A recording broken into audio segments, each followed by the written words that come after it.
नमस्कार, आप देख रहे हैं न्यूज़ 18 बिहार झारखंड और मैं हूं आपके साथ लक्ष्मी। जलालुद्दीन उर्फ छांगुर बाबा को लेकर जो खुलासे हो रहे हैं वो बेहद ही चौंकाने वाले हैं।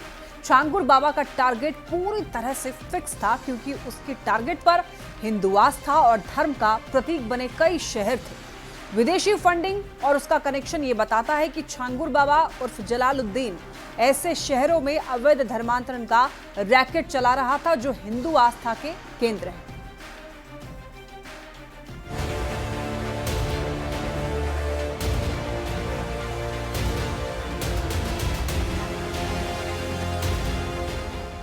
उत्तर प्रदेश के बलरामपुर में अवैध धर्मांतरण मामले में बहुत बड़ा खुलासा हुआ है। ADG law and order Amitabh Yash ने कई बड़े खुलासे किए।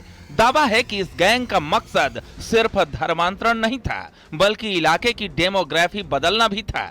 इसके लिए हिंदुओं को टारगेट बनाया जा रहा था। नेपाल बॉर्डर के करीब होने की वजह से शक है कि ये नेटवर्क अंतरराष्ट्रीय स्तर तक फैला हुआ है। छांगुर के करीबी जमालुद्दीन के 6 बैंक खाते मिले। जमालुद्दीन के अकाउंट में 34.22 करोड़ रुपए जमा हुए। नसरीन के 8 बैंक अकाउंट में 13 करोड़ 90 लाख जमा हुए। जांच के घेरे में करीबियों की करोड़ों की प्रॉपर्टी, छांगुर बाबा और उसके करीबियों पर ईडी का शिकंजा। आरोपियों ने धर्मांतरण के लिए जाति आधारित रेट कार्ड बनाए थे, जैसे कि सवर्ण हिंदुओं के लिए 15 लाख। जांच में एसटीएफ को पता चला है कि उसके गैंग के पास 40 बैंक अकाउंट थे, जिनमें मिडिल ईस्ट से पैसा आता था। इसमें कोई शक नहीं कि जो फाइनेंशियल ट्रांजैक्शंस हुए हैं, खास करके जो फॉरेन कंट्री से इनके 40 अकाउंट जिसके माध्यम से ये गैंग ऑपरेट कर रहा था, उसमें आए हैं, वो अकाट साक्ष्य है और इन साक्ष्यों का इस्तेमाल इस गैंग के विरुद्ध कोर्ट में किया जाएगा। और गवाहों का बयान भी कोर्ट में हो चुका है ऑलरेडी सर। कुछ गवाहों का बयान कोर्ट में हो चुका है और आगे भी जो गवाह मिलेंगे, जो पुख्ता जानकारी देंगे, उनका भी बयान कोर्ट में कराया जाएगा। पुलिस और जांच एजेंसियों को मिली जानकारी के मुताबिक विदेश में बैठे कुछ लोग केवल धर्मांतरण के लिए बड़ी रकम का निवेश नहीं कर रहे हैं, बल्कि वो क्षेत्र नेपाल सीमा से बहुत दूर नहीं है और सूत्र बताते हैं कि उस क्षेत्र की डेमोग्राफी को बदलने का प्रयास कर रहे हैं। अयोध्या, काशी और मथुरा भी उसके निशाने पर थे। अवैध धर्मांतरण मामले में गिरफ्तार जलालुद्दीन उर्फ छांगुर बाबा और उसकी सहयोगी नसरीन से यूपी एटीएस की पूछताछ लगातार जारी है, जिसमें इस सिंडिकेट से जुड़े नए खुलासे सामने आ रहे हैं। तो ये कोई आश्चर्य की बात नहीं है कि लग्जरी व्हीकल्स का, बड़ी बड़ी बिल्डिंग्स का, प्रॉपर्टीज का इस्तेमाल एक माहौल बनाने के लिए किया जा रहा था, जिसके मदद से कन्वर्जेंस किए जाते थे। ये धर्मांतरण के लिए हर प्रकार के हथकंडे अपनाए गए, चाहे वो हनी ट्रैप हो, धन का इस्तेमाल हो, एडमिनिस्ट्रेटिव प्रेशर बनाना हो, ये सभी तरीके अपनाए गए थे। जलालुद्दीन के तार इंटरनेशनल लेवल पर जोड़ने के बाद उसके इरादे बेहद खतरनाक हो गए थे। हिंदू आस्था वाली जगहों पर अवैध धर्मांतरण की साजिश लेकर डेमोग्राफी बदलने का प्लान इस बात को साफ जाहिर कर रहा है। फिलहाल जांच एजेंसियां अभी और राज उगलवाने की कोशिश कर रही है। Bureau report, news 18।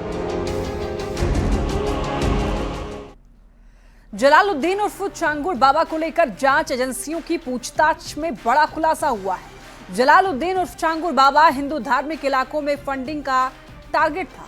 अवैध धर्मांतरण के लिए अयोध्या, काशी, मथुरा को सिंडिकेट ने टारगेट पर रखा था और इस गैंग का मकसद सिर्फ और सिर्फ धर्मांतरण नहीं था, बल्कि इलाके की डेमोग्राफी बदलना भी था। देखिए रिपोर्ट।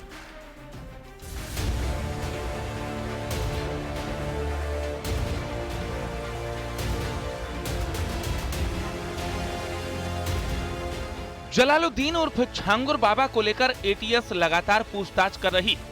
जलालुद्दीन उर्फ छांगुर बाबा को उसकी कोठी में ले जाकर एटीएस ने पूछताछ की है। एटीएस ने करीब 40 मिनट तक छांगुर बाबा से बात की। जलालुद्दीन उर्फ छांगुर बाबा के यूपी में अवैध धर्मांतरण की ग्लोबल साजिश का पर्दाफाश हुआ है। कैसे नेपाल के रास्ते अवैध धर्मांतरण को अंजाम दिया जा रहा था। हिंदू धार्मिक इलाकों में फंडिंग का टारगेट था। अवैध धर्मांतरण के लिए सबसे ऊपर धार्मिक इलाके थे।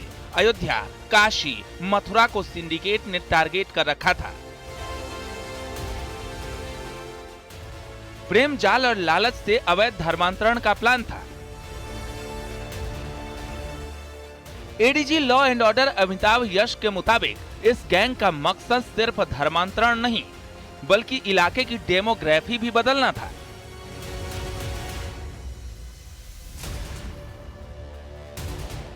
Some person sitting abroad would not invest such huge amounts for conversion only.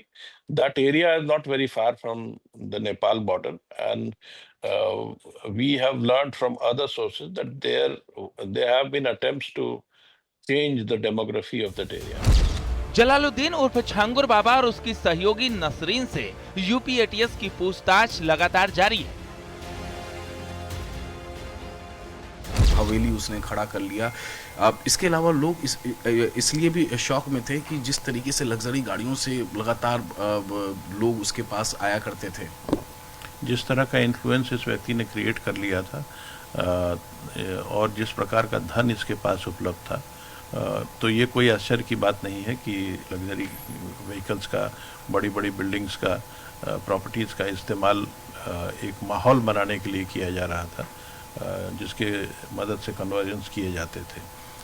ये धर्मांतरण के लिए हर प्रकार के हथकंडे अपनाए गए, चाहे वो हनी ट्रैप हो, धन का इस्तेमाल हो, एडमिनिस्ट्रेटिव प्रेशर बनाना हो।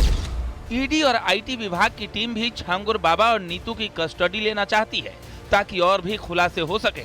बाबा की 40 संस्थाओं के बैंक अकाउंट की डिटेल मांगी है। छांगुर बाबा की प्रॉपर्टी डिटेल मिलने पर प्रॉपर्टी अटैच होगी।